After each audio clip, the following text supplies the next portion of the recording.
સામાન્ય રીતે જોવા જઈએ તો 15 ફેબ્રુઆરીથી ઉનાળાની શરૂઆત થતી હોય છે। 15 ફેબ્રુઆરી બાદથી આપણે ધીમે ધીમે ક્રમશઃ તાપમાન છે અપ થતું હોય છે, આપણે ઉનાળા જેવો અહેસાસ થતો હોય છે। પણ આ વર્ષે એટલે કે વર્ષ 2026ના ઉનાળાની વાત કરવા જઈએ તો અત્યારે હજુ ખાસ કોઈ પ્રકારનો ઉનાળાની શરૂઆત થઈ નથી। એનું મહત્વનું કારણ એ પણ છે કે હજુ પણ ઉત્તર ભારતના પહાડો ઉપરથી WD એટલે કે વેસ્ટર્ન ડિસ્ટર્બન્સ પસાર થવાનું ચાલુ છે અને અત્યારે હજુ પણ ગુજરાત સુધી ઉત્તર અને ઉત્તર પૂર્વના પવનો ફૂંકાઈ રહ્યા છે, જેને કારણે હજુ પણ તાપમાન છે 35 ડિગ્રી કરતાં નીચું અનેક જગ્યાએ જોવા મળી રહ્યું છે। સામાન્ય રીતે જોવા જઈએ તો દર વર્ષે ફેબ્રુઆરીમાં ને એમાં પણ ખાસ કરીને 15 ફેબ્રુઆરી આસપાસથી પછી તાપમાન છે એ 35 થી 38 ડિગ્રીની રેન્જમાં જોવા મળતું હોય છે, પણ આ વર્ષે હજુ પણ તાપમાન નીચું છે 31 થી લઈને 33-34 ડિગ્રીની રેન્જમાં જોવા મળી રહ્યું છે અને એમાં પણ હવે આવનારા 1-2 દિવસની અંદર તાપમાન વધુ નીચું જોવા મળે તેવી શક્યતાઓ છે। એટલે 22 અથવા તો 23 ફેબ્રુઆરીથી તાપમાન હજુ પણ 1-2 ડિગ્રી નીચું આવશે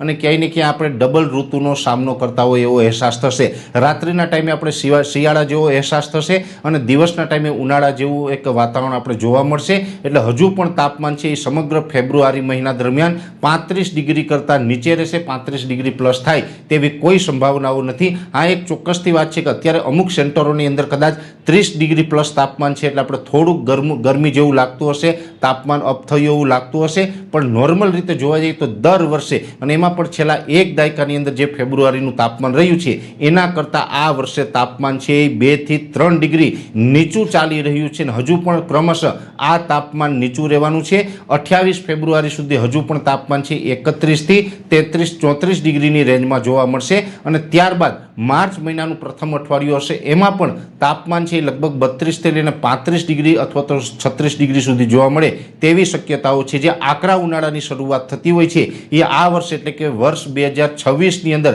આકરા ઉનાળાની શરૂઆત છે એ 8 માર્ચ 2026થી જોવા મળે તેવી શક્યતાઓ છે। એટલે હજુ સામાન્ય રીતે જોવા જઈએ તો 8 માર્ચ 2026 સુધી તાપમાન છે નોર્મલ કરતાં 2 થી 3 ડિગ્રી નીચું જોવા મળે તેવી શક્યતાઓ અમે માની રહ્યા છીએ। 8 માર્ચ 2026થી ક્રમશઃ તાપમાન ઊંચું જશે, ઉનાળાની શરૂઆત થશે અને 8 માર્ચ પછીથી લઈને સંપૂર્ણ જે આપણો ઉનાળો છે એટલે કે 15 જૂન સુધીનો જે સમયગાળો છે એ સમયગાળા દરમિયાન આપણે આકરો તાપ અને હીટવેવનો સામનો કરવાનો રહેશે।